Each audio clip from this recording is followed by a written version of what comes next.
I won't bore you with the story of how I met and attracted my wife, Marcy. I'll just say that we met in high school, fell madly in love, and got married as soon as I got a job. We have been married for 18 years and have a 17-year-old daughter, Jessica. Do the math for yourself. 2 years later, we had twin sons, Brian and Baxter. Life was good and I wasn't complaining, but I was the only one. It seems like it's been a long time since Marcy has been happy. Today, I was fortunate enough to learn about all of this. I worked for a small manufacturing company as the sole electronic data processing manager. I held that position for 10 years. I had bigger plans, however, and every evening and most weekends I worked with my best friend Elton to develop a computer server system that would provide instant communication over long distances. Although software development seemed to outpace our hardware efforts, Elton and I still managed to create a small, compact system that we were almost ready to put into production. Unfortunately, we weren't working fast enough to save my marriage. Today was the day Marcy decided to give me the bad news. John, it's very simple. The only thing I'm asking for is $500 a month for child support. You get to keep the house, furniture, and everything else. She had been explaining everything to me for the last 15 minutes, and I, of course, had listened to almost nothing. I hate to interrupt you, but $500 seems a little small to me for 3 kids. Marcy let out an intermittent sigh. John, it's only for Jessica, and only until she turns 18. I'm trying my best to be fair, and I think $500 is reasonable. What about the boys? Don't you take them, too? Of course I take them, but you don't have to pay child support for them because you are not their father. I'm really surprised you didn't realize that years ago. I guess that shows how dumb I was. No, I didn't figure it out. It never even occurred to me that the boys might not be mine. Now she was telling me that not only did she want a divorce, but that she had been cheating on me for at least 16 years. What else was there that I didn't know? My thoughts began to wander again.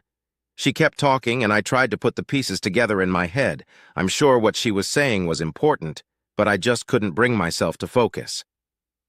Okay, hell okay. I'll agree to pretty much anything. The only thing I insist on is that Jessica be with me every weekend and on all school vacations, including summer vacation.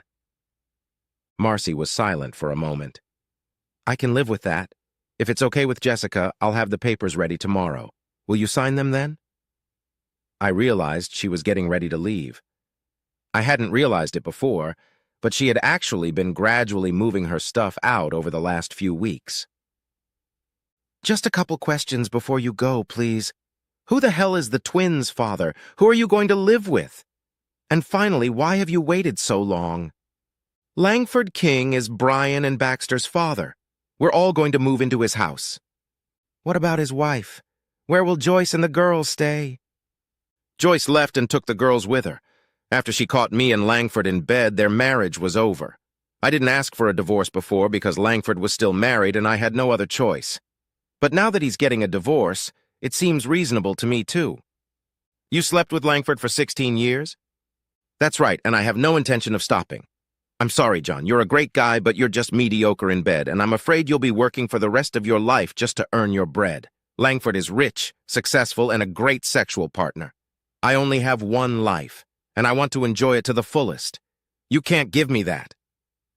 I had no answer to that. I watched her walk out the door and then opened a cold beer. She was right.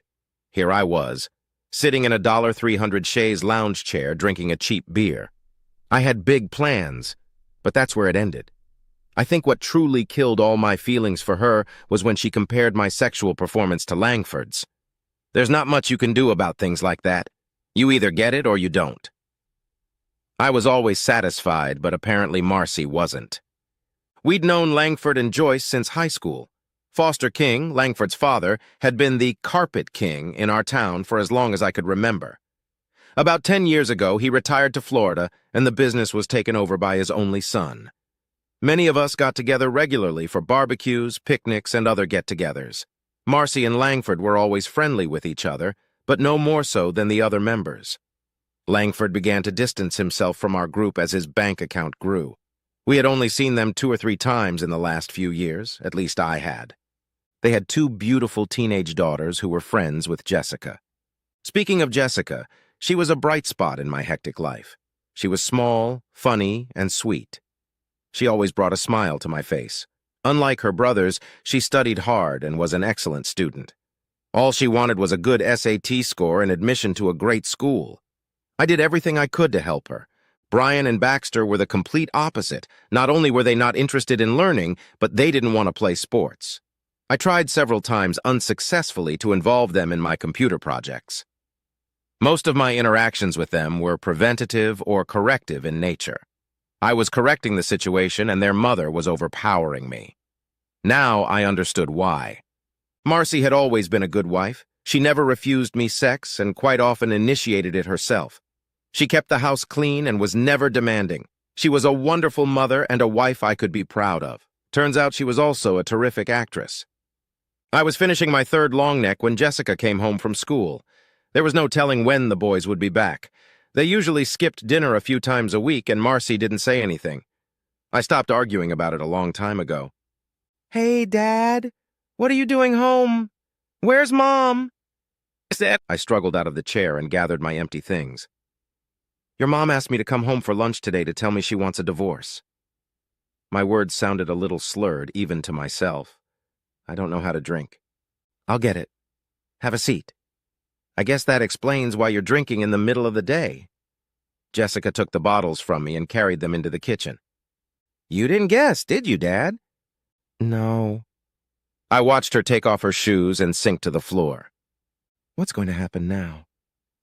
"You and the boys will go to live with your mother at the Langford King house, the mansion on the hill. Your mother always wanted to be rich, apparently." "It's not a mansion. It's just a big old house his father built years ago." For a few moments, we sat in silence. "You know I'm not your brother's father?" "Yes. Brian and Baxter joke about it a lot. My mom must have told them years ago. Every time you bug them about something, they take it and then go off somewhere and laugh." "Well, I guess that explains a lot, doesn't it? How did you know all this?" "I've known for years, but I didn't want to say anything. You seemed happy, and I didn't want to rock the boat. A couple weeks ago, Elizabeth and Carla told me they were moving to Lancaster. Their mother caught Mom and Mr. King in the same bed. I figured something was about to happen." "You might have mentioned it." "I don't think so." There was silence again. "I'd rather stay here with you. You're going to need someone to help around the house." "That's not going to happen. The court won't allow it." However, I was able to find a compromise. "And how will that work?" "You'll stay here every weekend and all school vacations, including summers." "I can arrange that. Why don't you go take a shower and I'll order a pizza?" While we ate, Jessica laid out her breakup plan. She was to come over to our house on Friday after school and stay until she returned to school on Monday morning. I thought that was better than anything I could have imagined. We were still discussing the details when the phone rang. "John, I just wanted to let you know that the boys are here and will be staying the night. Tomorrow, while you're at work, the kids and I will move our stuff here. They can afford to miss a day of school. Jessica can spend the evening deciding what she wants to take with her and what she wants to leave here. I don't see any reason why we can't start a new life right now, do you?" "No, I don't mind. I'll let Jessica know." The redistribution of the bodies went smoothly. I found myself alone in the house, and truth be told, I was somewhat relieved. I was having a hard time concentrating on my work because I kept trying to figure out where I had gone wrong. The fact that I was constantly berating myself for being completely in the dark about my wife's relationship with a close friend didn't make things any better. Elton and his wife Beth offered me a shoulder to cry on, and I readily accepted. The obvious answer was booze, but I decided against it. Instead, I began devoting even more time to the server project. Beth wasn't thrilled that Elton was working more hours than before, and I ended up having to send him home several times. The divorce papers were filed, and Jessica started spending her weekends with me. She tried not to say anything derogatory about her mother, but she never seemed to have anything nice to say. She seemed a little annoyed at how much time I spent developing the server, but she didn't complain. She did the laundry and household chores that Marcy couldn't do anymore. It wasn't my plan to use her that way, but she seemed happy to have something to do besides studying for exams.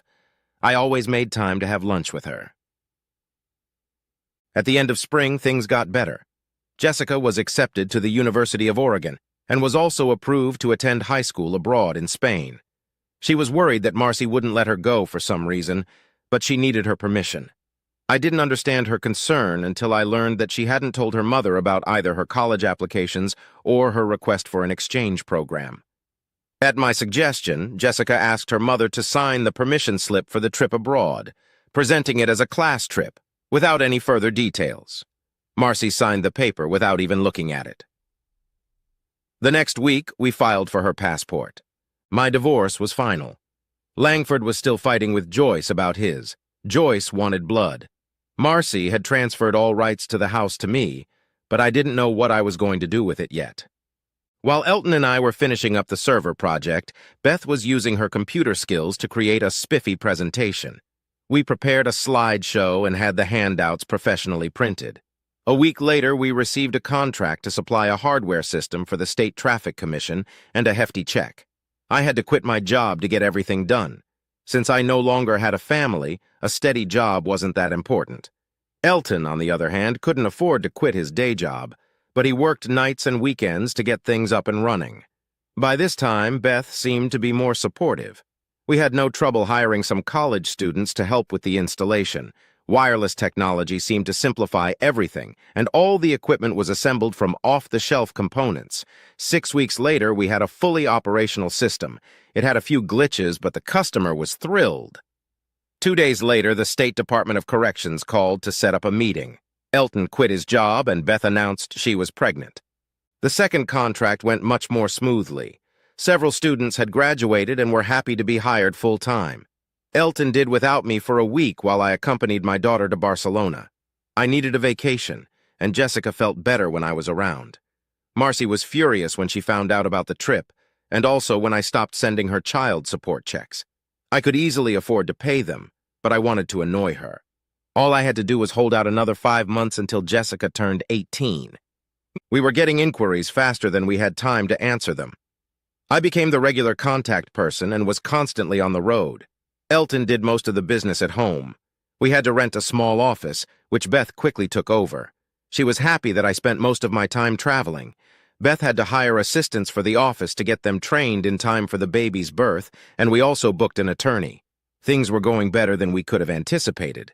Our legal beagle advised us to incorporate a company, but he subcontracted the job to a professional firm in Philadelphia. The house became lonely again. I could tolerate a few days without Jessica because I always knew she would be around on the weekends. Now I spent a lot of time sending emails and making overseas calls. I guess being busy kept me from dwelling on the loneliness. I hadn't heard from Marcy or the boys. I spent Christmas in Spain with my daughter. Everything was great. Jessica was due home in 4 months and then off to Oregon for college. When I wasn't traveling, it was easy for me to get a ritual going. Every morning I had breakfast at the same table at the same diner. It only took a few weeks before I became a regular. When I wasn't thinking about the project, I spent a lot of time thinking about what went wrong in my marriage. The more I thought about it, the more bitterness built up in me. I needed closure and some kind of fulfillment. My wife had been humiliating me for 15 years. How could I let it go unchecked? A small notice on page 3 of the morning paper gave me hope. Philip Hughes was suing King Carpets for wrongful termination. It turned out that Philip had been the general manager at King Carpets for over a decade. He worked for Foster King before he retired and stayed on. By all accounts, Foster King was an honest man and ran an honest business. Langford, on the other hand, conducted business somewhat differently. Philip refused to put up with the shoddy workmanship and shoddy products that Langford was prone to. When he complained, Langford fired him. It was a weak lawsuit and had only a slim chance of winning. I decided I wanted to meet Mr. Hughes. My bank account was bigger than ever. Jessica had gotten a job at the college, and I had already paid my first year's tuition. Everything was working out just fine. I hadn't heard from Marcy in months. She had no idea how well the new business was going and didn't even know it existed. It only took me 10 minutes to convince Philip Hughes to drop his lawsuit against Langford King. He had wanted to start his own rug business for years, but he had no money or backing. Elton was more than willing to contribute half the amount. Both he and Beth thought it would be a good investment. Other than King Carpets, the only competitors would be the 2 large home improvement stores in the area. Philip was confident that with the right customer service and pricing, he could stand up to them. Elton and I liked Hughes, and we let him operate on his own, with our financial blessing. 6 months later, Empire Carpet Company was fully operational and turning a profit. During that same time, Elton and I expanded the company to a 6th state. Our server system proved to be a perfect fit for most government businesses with multiple offices. We never had to advertise. The business grew on its own, and in a short period of time, we were completely absorbed. It was hard to tell if we were happy or frustrated. The best part of the whole experience was the monthly checks that just came and came. Brian and Baxter were arrested for selling drugs. Most of the transactions took place at their high school. It took our attorney over half a day to convince the authorities that I was no longer responsible for their actions. By the end of the day, paperwork was filed, releasing me from all parental responsibilities for both of them. In the evening of that day, I received a call from Marcy, reprimanding me for my actions. I hung up and disconnected the phone. They would turn 18 in a few months, and they would be in charge of their own lives. I'd raised them, but I'd never loved those suckers. After we received 2 inquiries from the great state of California, Serpentine Enterprises of Palo Alto made a formal offer to buy out our small business. We had been in business for a little over 2 years, and they offered us $60 million in cash plus some stock options in the enterprise. We readily agreed to the deal. Elton agreed to stay with the company at a ridiculous salary, but had to move to San Francisco. Beth said she would divorce him if he didn't agree. 3 of our young engineers became millionaires overnight before they reached the age of 25. I decided to retire. The realtor was just installing a for sale sign in the front yard when a van pulled up to the driveway. It was one of those custom-made ones with a special wheelchair ramp attached to the side. I watched from the porch as a pretty Latina woman walked up to the driver's door and engaged the ramp mechanism. It was obvious she had done this hundreds of times before.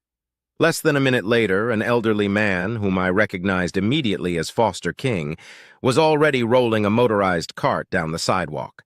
The porch steps prevented him from driving any farther, so I walked over to greet him. "Do you know who I am, young man?" I was flattered to be addressed as a young man. Perhaps this was his way of catching me off guard. "Of course, I recognized you from the television commercials. You've really aged." My cheekiness caused me to smirk slightly. The grim expression with which he approached me seemed to fade at my obviously childish comment about his age. He rocked the cart for a moment before surprising me again. "I need a beer. Do you have cold beer? In a bottle, not one of those damn cans." "There are a few bottles of Foster's in the fridge. Do you want to come in? Or should I bring them over here?" "Just relax. Maya can bring them over. Have a seat. We need to talk."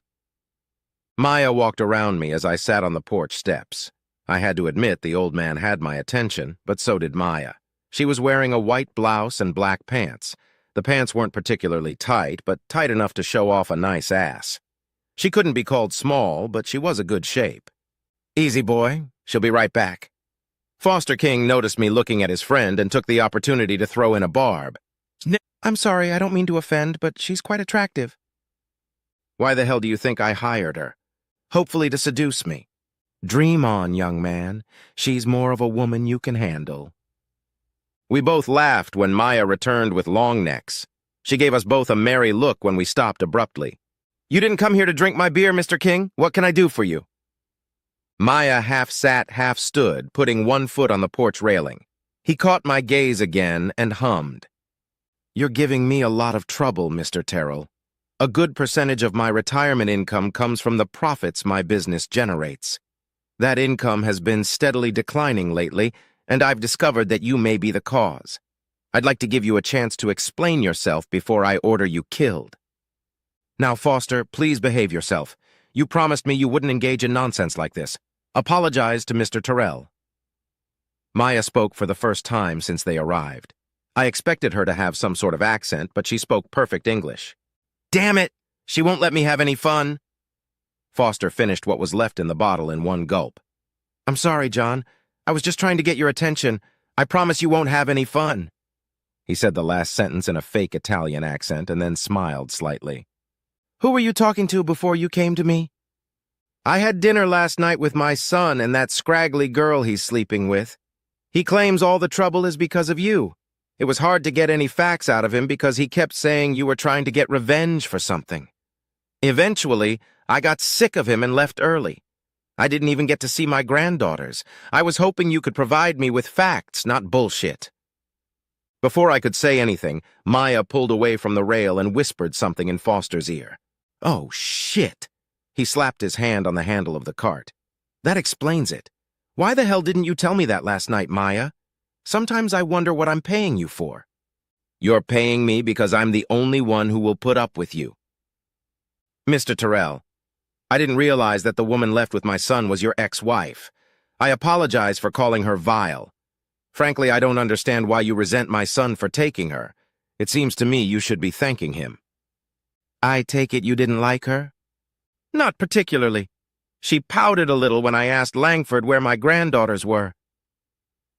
Joyce and the girls are staying with her parents in Lancaster. You know Joyce? Very well. I consider her a good friend. I can't say the same about your son. Well, that's all very interesting, but I still have to get on with the business I came here for. Mr. King, have you spoken to Philip Hughes yet? No, why should I? Can he be trusted? If so, don't you think he can give you better answers? Foster sat in silence, pondering. Can I have another beer? No. She didn't argue or hesitate. It seemed Maya was responsible for his well-being, if not more. I'm leaving now. Tomorrow I'll talk to Philip and visit my granddaughters. Foster King was a determined man. He steered the cart toward the driveway before Maya could get up.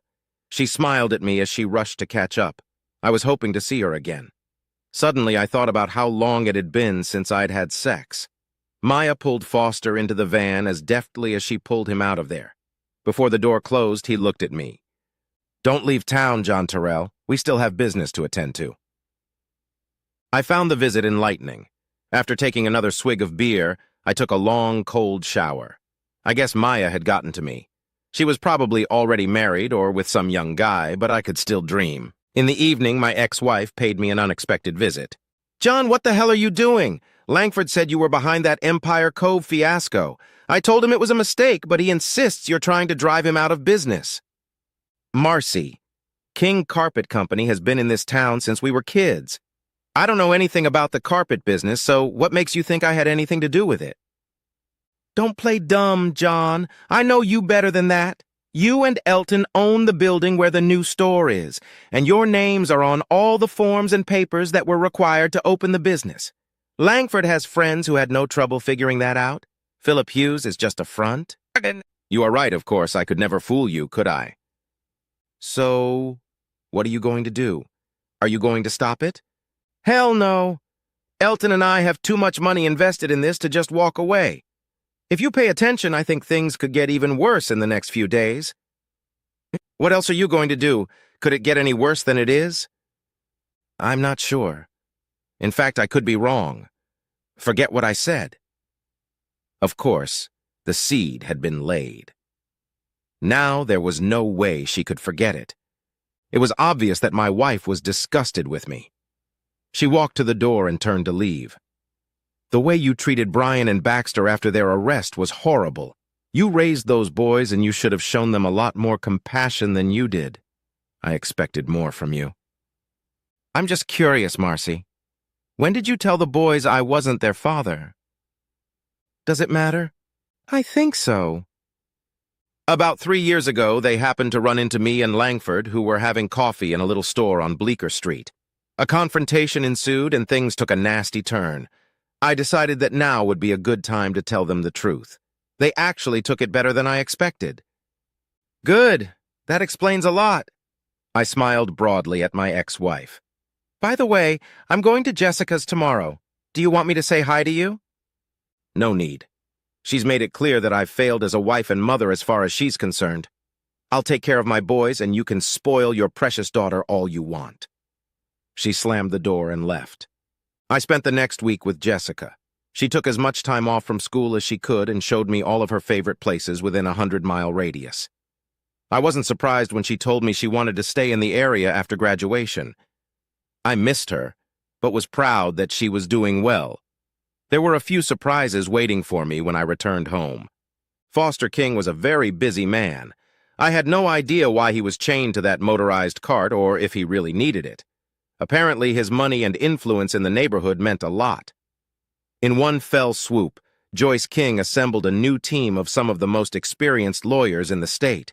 By the end of the week, she was back in her old house, and Langford and Marcy were living out of suitcases in a motel. I had no idea where the boys were. All I knew for sure was that they had been kicked out of school and were awaiting some kind of trial or hearing. I wasn't too worried about that. Joyce had sent all of Langford and Marcy's clothes and other belongings to a storage unit. My plans to use Philip Hughes to put the King Carpet Company out of business came to an abrupt halt. It turned out that Langford never owned the company. Foster had kept it in his own name and also retained control of the entire operation, although he hadn't used it for the past several years. Philip left several calls on my answering machine, insisting that we needed to talk. I had no way of knowing that Philip Hughes and Joyce King were friends. I didn't know how good friends they were, but they were close enough to trust each other. Foster King fired his son and got a court order to keep him out of the business and everything associated with it, including the company car. He also appointed Joyce as the new manager. Since she had no experience in business, her only option was to turn to Philip for help. Philip was torn between his loyalty to Elton and me and his desire to help Joyce. He desperately wanted to make everyone happy and sought my advice. Elton was 3,000 miles away. My realtor had 2 offers on the house waiting for my consideration. One of them involved owning the house for 30 days, and I accepted it. Jessica was gone, Elton and Beth were gone, and I had no reason to stay in the neighborhood. The realtor was just hanging the sold sign on the house when Marcy pulled up. She stood in the driveway and looked at the word sold for a long time, then walked up to the house. Is this a done deal, or do they need to get financing or loan approval? It's a done deal. They had the cash and they wanted it now. I'll be out of here by the end of the week. Why do you care? Joyce King got a fancy lawyer and was able to take the house away from Langford. We were looking for a place to live until we could find a new house. I just thought you might want to rent this one. I'm sorry. You're late, but I'm sure with Langford's money you'll have no trouble finding a place to live. I grinned to myself when I said that. She hadn't even realized that I was well aware of the financial difficulties they were facing. I was sure Foster King wasn't going to give any indulgence to his wayward son.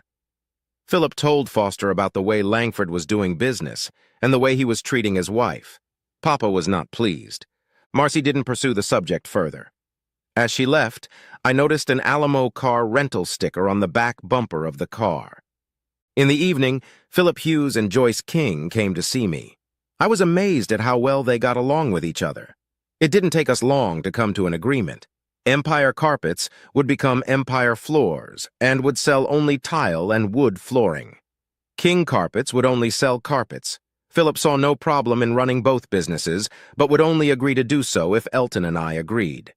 He felt that the 2 businesses would complement each other. He also mentioned that King Carpet might be interested in buying Empire in a few years. I thought that was very clever of him. I noticed Joyce smiled embarrassedly when he said that. It looked like they were closer than I thought. I gave all the furniture and things in the house to the Salvation Army. What's more, I gave them most of my clothes as well. It was time for me to get a new closet, and this was the perfect time.